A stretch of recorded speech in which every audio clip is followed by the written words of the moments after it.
ആകാശവാണി.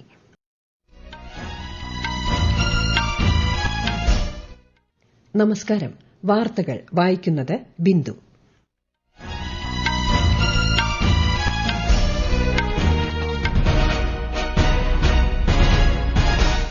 പ്രധാന വാർത്തകൾ. പ്രധാനമന്ത്രി നരേന്ദ്രമോദി ഒരു ദിവസത്തെ സന്ദർശനത്തിനായി നാളെ തിരുവനന്തപുരത്തെത്തും. വിവിധ വികസന പദ്ധതികൾക്ക് പ്രധാനമന്ത്രി തുടക്കം കുറിക്കും.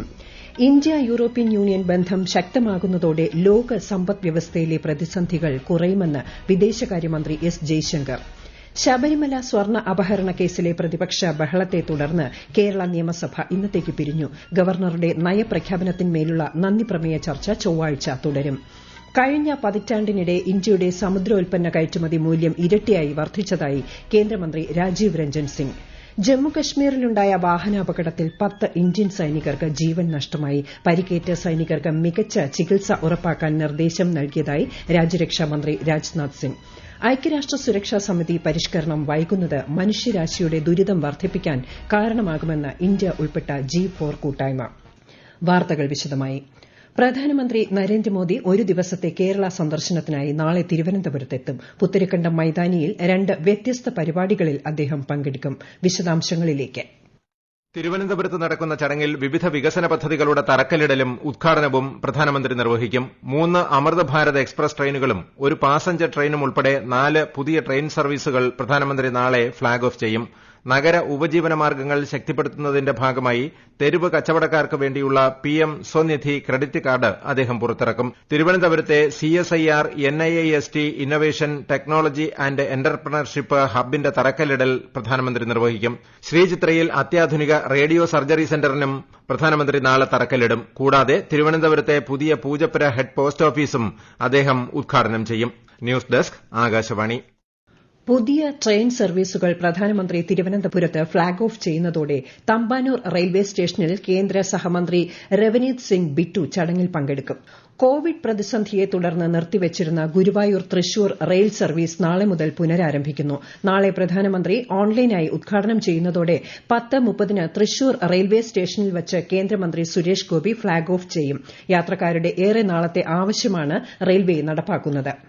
ഇന്ത്യ യൂറോപ്യൻ യൂണിയൻ ബന്ധം ശക്തമാകുന്നതോടെ ലോക സമ്പദ് വ്യവസ്ഥയിലെ പ്രതിസന്ധികൾ കുറയുമെന്ന് വിദേശകാര്യമന്ത്രി എസ് ജയശങ്കർ. ന്യൂഡൽഹിയിൽ യൂറോപ്യൻ യൂണിയൻ രാജ്യങ്ങളുടെ അംബാസഡർമാരുമായി സംവദിക്കുകയായിരുന്നു അദ്ദേഹം. ആഗോളതലത്തിൽ സുസ്ഥിരതയും സുരക്ഷയും ഉറപ്പാക്കാൻ ഇതിലൂടെ സാധിക്കുമെന്നും അദ്ദേഹം വ്യക്തമാക്കി. പ്രതിരോധ സുരക്ഷാ മേഖലയിൽ നയതന്ത്ര പങ്കാളിത്തം ശക്തിപ്പെടുത്താനൊരുങ്ങി ഇന്ത്യയും യൂറോപ്യൻ യൂണിയനും. ന്യൂഡൽഹിയിൽ അടുത്തയാഴ്ച നടക്കുന്ന EU ഇന്ത്യ ഉച്ചകോടിയിൽ പുതിയ സുരക്ഷാ പ്രതിരോധ പങ്കാളിത്തത്തിൽ ഇരുവരും ഒപ്പുവയ്ക്കും. ഫ്രാൻസിലെ സ്ട്രാസ്ബർഗിൽ യൂറോപ്യൻ പാർലമെന്റിനെ അഭിസംബോധന ചെയ്യവെ യൂറോപ്യൻ യൂണിയൻ വിദേശകാര്യ നയ മേധാവി കാജ കല്ലാസാണ് ഇക്കാര്യം പറഞ്ഞത്. ഇൻഡോ പസഫിക് മേഖലയിൽ സ്ഥിരത ഉറപ്പാക്കാനും സമുദ്ര സുരക്ഷ, ഭീകരവാദത്തിനെതിരായ പോരാട്ടം തുടങ്ങിയ മേഖലകളിലെ സഹകരണം മെച്ചപ്പെടുത്താനും കരാർ സഹായകരമാകുമെന്ന് അവർ പറഞ്ഞു. ശബരിമല സ്വർണ്ണ അപഹരണ കേസിലെ പ്രതിപക്ഷ ബഹളത്തെ തുടർന്ന് കേരള നിയമസഭ ഇന്നത്തേക്ക് പിരിഞ്ഞു. സഭ തുടങ്ങിയപ്പോൾ ചരമോപചാര നടപടികളുമായി സഹകരിച്ച പ്രതിപക്ഷം ശബരിമല വിഷയം ചൂണ്ടിക്കാട്ടി ബാനറുകളുമായി സഭയുടെ നടുത്തളത്തിലിറങ്ങി പ്രതിഷേധിക്കുകയായിരുന്നു. ഇതോടെ സ്പീക്കർ കാര്യപരിപാടികൾ വേഗം പൂർത്തിയാക്കി സഭ പിരിച്ചുവിടുകയായിരുന്നു. ഗവർണറുടെ നയപ്രഖ്യാപനത്തിന്മേലുള്ള നന്ദിപ്രമേയ ചർച്ചയ്ക്കും ഇന്ന് തുടക്കമായി. സഭ ഇനി ചൊവ്വാഴ്ച ചേരും. ശബരിമല സ്വർണ്ണ അപഹരണ കേസിൽ N വാസുവിന്റെ ജാമ്യാപേക്ഷ സുപ്രീംകോടതി തള്ളി. ജസ്റ്റിസ് ദീപാങ്കർ മേത്ത അധ്യക്ഷനായ ബെഞ്ചാണ് ജാമ്യാപേക്ഷ പരിഗണിച്ചത്. ക്രമക്കേട് നടക്കുന്ന സമയത്ത് ചുമതലയിലുണ്ടായിരുന്ന ആളാണ് N വാസുവെന്ന് സുപ്രീംകോടതി നിരീക്ഷിച്ചു. കേസിലെ മറ്റൊരു പ്രതി മുരാരി ബാബുവിന്റെ ജാമ്യ ഹർജിയിൽ കൊല്ലം വിജിലൻസ് കോടതി നാളെ വിധി പറയും. കസ്റ്റഡിയിൽ ലഭിച്ച തന്ത്രി കണ്ഠരര് രാജീവരെ പ്രത്യേക അന്വേഷണ സംഘം ഇന്ന് ചോദ്യം ചെയ്തു. തന്ത്രിയുടെ ജാമ്യാപേക്ഷ കോടതി ഈ മാസം 28 പരിഗണിക്കും. മധ്യപ്രദേശിലെ ധാർ ജില്ലയിൽ തർക്കം നിലനിൽക്കുന്ന ഭോജ്ശാല കമൽ മൌല പള്ളിയിൽ നാളെ ബസന്ത് പഞ്ചമി പ്രാർത്ഥനകൾ നടത്താൻ ഹിന്ദുക്കൾക്ക് സുപ്രീംകോടതി അനുമതി നൽകി. അതേസമയം ഉച്ചയ്ക്ക് 1 മണി മുതൽ 3 മണി വരെ ജുമാ നമസ്കാരം നടത്താൻ മുസ്ലിങ്ങൾക്കും അനുമതി നൽകിയിട്ടുണ്ട്. ആർക്കിയോളജിക്കൽ സർവേ ഓഫ് ഇന്ത്യയുടെ സംരക്ഷണയിലുള്ള ഭോജ്ശാല കമൽ മൌല പള്ളി 11ാം നൂറ്റാണ്ടിൽ സരസ്വതി ക്ഷേത്രമായിരുന്നുവെന്ന് ഹിന്ദുക്കളും കമൽ മൌല പള്ളിയാണെന്ന് മുസ്ലിം സമൂഹവും കണക്കാക്കുന്നു. നിലവിൽ ചൊവ്വാഴ്ചകളിൽ ഹിന്ദുക്കൾ ഭോജ്ശാല പരിസരത്ത് പൂജ നടത്തുകയും നടത്തുകയും വെള്ളിയാഴ്ചകളിൽ മുസ്ലിങ്ങൾ നമസ്കാരം നടത്തുകയും ചെയ്യുന്ന തരത്തിലാണ് ക്രമീകരണം. ബസന്ത് പഞ്ചമിയും സരസ്വതി പൂജയും വെള്ളിയാഴ്ച വന്നതിനാലാണ് ഇരു കൂട്ടരും മതപരമായ പ്രവർത്തനങ്ങൾക്ക് അനുമതി തേടി കോടതിയെ സമീപിച്ചത്. ക്രമസമാധാന ക്രമീകരണങ്ങൾ ഒരുക്കാൻ ജില്ലാ ഭരണകൂടത്തോടും കോടതി നിർദ്ദേശിച്ചിട്ടുണ്ട്. ഈ വാർത്തകൾ ആകാശവാണിയിൽ നിന്ന്. ആകാശവാണി വാർത്തകളും വാർത്താധിഷ്ഠിത പരിപാടികളും All India Radio News Thiruvananthapuram YouTube ചാനലിലും All India Radio News Thiruvananthapuram Facebook പേജിലും AR News_ തിരുവനന്തപുരം ഇൻസ്റ്റഗ്രാം അക്കൌണ്ടിലും AR News_TVM X ഹാൻഡിലും ലഭ്യമാണ്. സാമൂഹിക നീതി രംഗത്തെ കേന്ദ്ര സർക്കാരിന്റെ ശക്തമായ ഇടപെടലാണ് വനിതാ സംവരണമെന്ന് കേന്ദ്ര സഹമന്ത്രി രാംദാസ് അത്വാലെ പറഞ്ഞു. കോഴിക്കോട് ജില്ലയിൽ സാമൂഹിക നീതി വകുപ്പിന്റെ പ്രവർത്തനങ്ങളുടെ അവലോകന യോഗത്തിന് ശേഷം മാധ്യമങ്ങളോട് സംസാരിക്കുകയായിരുന്നു അദ്ദേഹം. വികസന രംഗത്തും കേന്ദ്ര സർക്കാർ മുന്നോട്ട് പോവുകയാണെന്ന് മന്ത്രി കൂട്ടിച്ചേർത്തു. വിഴിഞ്ഞം തുറമുഖത്തിന്റെ രണ്ടാംഘട്ട വികസന പ്രവർത്തനങ്ങളുടെ നിർമ്മാണ ഉദ്ഘാടനം ഈ മാസം 24-ന് മുഖ്യമന്ത്രി പിണറായി വിജയൻ നിർവഹിക്കുമെന്ന് മന്ത്രി VN വാസവൻ. ചടങ്ങിൽ കേന്ദ്ര തുറമുഖ വകുപ്പ് മന്ത്രി സർബാനന്ദ സോനോവാൾ മുഖ്യാതിഥിയായിരിക്കും. വിഴിഞ്ഞത്തെ ഇന്ത്യയിലെ ഏറ്റവും വലിയ ട്രാൻസ്ഷിപ്മെന്റ് ഹബ് ആക്കാനാണ് ശ്രമമെന്ന് അദ്ദേഹം വാർത്താസമ്മേളനത്തിൽ അറിയിച്ചു.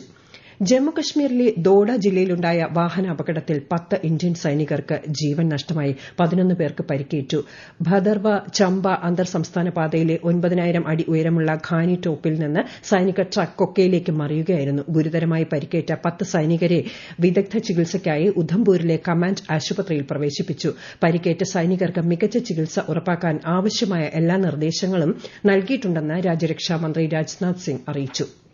കഴിഞ്ഞ ഒരു പതിറ്റാണ്ടിനിടെ ഇന്ത്യയുടെ സമുദ്രോൽപ്പന്ന കയറ്റുമതി മൂല്യം ഇരട്ടിയായി വർദ്ധിച്ചതായി കേന്ദ്രമന്ത്രി രാജീവ് രഞ്ജൻ സിംഗ്. ന്യൂഡൽഹിയിൽ നടന്ന സീ ഫുഡ് കയറ്റുമതി പ്രോത്സാഹനത്തെക്കുറിച്ചുള്ള വട്ടമേശ സമ്മേളനത്തിൽ അധ്യക്ഷത വഹിക്കുകയായിരുന്നു അദ്ദേഹം. കേന്ദ്ര സഹമന്ത്രിമാരായ ജോർജ് കുര്യൻ, SP സിംഗ് ബാഗേൽ എന്നിവരും സന്നിഹിതരായിരുന്നു. ഇന്ത്യയുടെ സമുദ്രോൽപ്പന്ന കയറ്റുമതി വർദ്ധിപ്പിക്കുന്നതിനും ആഗോള വിപണിയിൽ പുതിയ പങ്കാളിത്തങ്ങൾ കണ്ടെത്തുന്നതിനും സമ്മേളനം ലക്ഷ്യമിടുന്നു. രാജ്യത്ത് സമയബന്ധിതമായ പദ്ധതി നിർവഹണം ഉറപ്പാക്കുന്നതിന് 2015-ൽ പ്രധാനമന്ത്രി നരേന്ദ്രമോദി തുടക്കം കുറിച്ച പ്രഗതി സംരംഭം 50ാമത് അവലോകന യോഗമെന്ന സുപ്രധാന നാഴികക്കല്ല് പിന്നിട്ടു. ഈ സംരംഭത്തിന്റെ ഫലപ്രാപ്തിയുടെ മികച്ച ഉദാഹരണങ്ങളിൽ ഒന്നാണ് അഹമ്മദാബാദ് മെട്രോ റെയിൽ പദ്ധതി. ഒരു റിപ്പോർട്ട്. ഗുജറാത്തിലെ ഏറ്റവും വലിയ മെട്രോപൊളിറ്റൻ മേഖലയായ അഹമ്മദാബാദിൽ കാര്യക്ഷമവും സുസ്ഥിരവുമായ നഗരയാത്രാ സംവിധാനം ഒരുക്കുന്നതിനാണ് പദ്ധതി വിഭാവനം ചെയ്തത്. ഭവന നഗരകാര്യ മന്ത്രാലയത്തിന്റെ നേതൃത്വത്തിൽ നടപ്പിലാക്കിയ ഈ പദ്ധതി 40.03 കിലോമീറ്റർ വ്യാപിച്ചു കിടക്കുന്നു. 2018 ഏപ്രിൽ 25-ന് പ്രഗതി സംവിധാനത്തിന് കീഴിൽ പദ്ധതി ആദ്യമായി അവലോകനം ചെയ്തു. പ്രഗതിയുടെ മേൽനോട്ടത്തിൽ ബ്ലൂ റെഡ് ലൈനുകൾ ഉൾപ്പെടെ ഒന്നാം ഘട്ടത്തിന്റെ ഭൂരിഭാഗവും 2022 സെപ്റ്റംബർ 30-ന് പ്രധാനമന്ത്രി ഉദ്ഘാടനം ചെയ്യുകയും 2022 ഒക്ടോബർ 1 പൊതുസേവനത്തിനായി തുറന്നുകൊടുക്കുകയും ചെയ്തു. News desk Akashvani. ഐക്യരാഷ്ട്ര സുരക്ഷാ സമിതി പരിഷ്കരിക്കുന്നത് സംബന്ധിച്ച മാതൃക G4 രാജ്യങ്ങൾ അവതരിപ്പിച്ചു. സുരക്ഷാ സമിതിയിലെ പരിഷ്കാരങ്ങൾ വൈകുന്നത് മനുഷ്യരാശിയുടെ ദുരിതവും കഷ്ടപ്പാടുകളും വർദ്ധിപ്പിക്കാൻ കാരണമാകുമെന്ന് G4 കൂട്ടായ്മ മുന്നറിയിപ്പ് നൽകി.